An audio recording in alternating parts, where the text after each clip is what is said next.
నమస్కారం అండి. సుమతి శతక పద్యం. తలమాసిన ఒలుమాసిన వలువలు మాసినను బ్రానవల్లభునైనన్ కులకాంతలైన రోతురు తిలకింపగా భూమిలోన ధిరముగ సుమతి. ఎప్పుడు కూడా శుభ్రంగా ఉండాలి అని చెప్తుంది.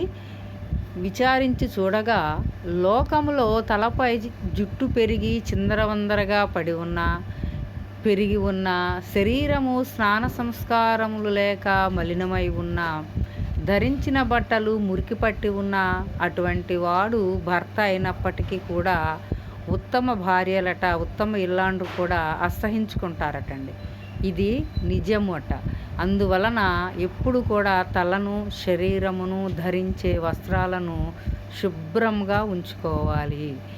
ఈ పద్యాన్ని కనుక మీకు నచ్చితే లైక్ చేసి షేర్ చేయండి, కామెంట్ కూడా చేయండి. Thank you.